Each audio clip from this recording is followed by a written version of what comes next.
So my family is from Chechnya, which is the Republic of Russia. They lived there, and then when war started between Chechnya and Russia, they went to Ukraine, and after Ukraine, they flew to France.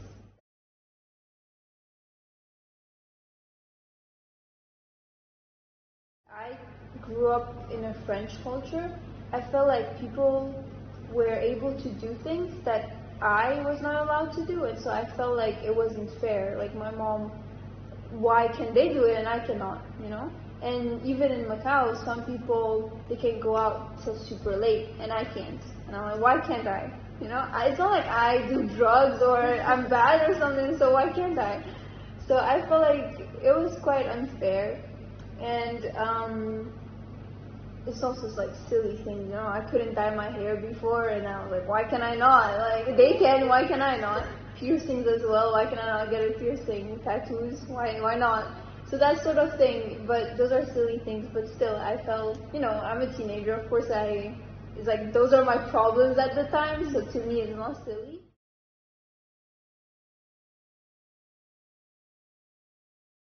I personally felt that it was quite unfair towards like my parents because I wanted to go to like Australia. They didn't want to send me there, and they told me it's either France or Canada. But yeah, especially I felt that it was quite unfair because you see everyone in our school going abroad like no problems. They just go to whatever university they want to.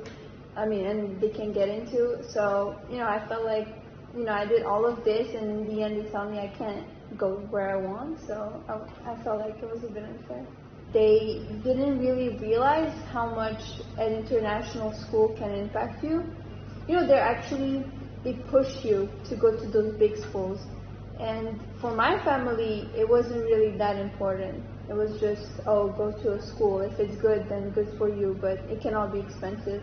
So I feel like a lot of parents in international schools, they actually invest the money to send their children abroad, which is why in the first place they go to international schools. So I feel like in that sense, I felt like they didn't really understand sort of what they had done because they put me in the school, not me. They came here, not me. So yeah, I felt like they didn't really realize the consequences of their choices, and that they sort of put me into this world and then tell me to just do whatever they wish me to do. They were quite strict in terms of my role as a woman. Well, at the time I was a girl, but still they were sort of preparing me for when I grow up. So immediately I had the idea that I wouldn't be able to do certain things when I grow up that maybe boys could do. And it was very different from the French culture because I was born in France, and so I was kind of growing with the French culture and with the Russian culture at home. So I could see how at home it was a lot more strict than the girls at school would have to deal with. I'm not allowed to wear pants technically. I should be wearing skirts, but I'm wearing pants. So in that sense, yeah, it's rebellious, but in another sense, it's like it depends on the society you're comparing it to, right? Because in today's society, like in Macau, it's normal to wear pants for a girl, like it's not a big deal, but to them, yeah, it's like a crime.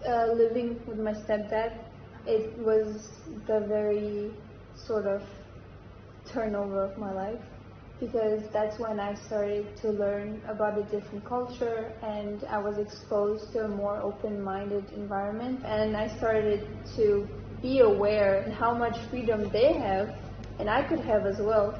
I started to feel that I'm not just damned to be a housewife or whatever. So I felt like it became better to me.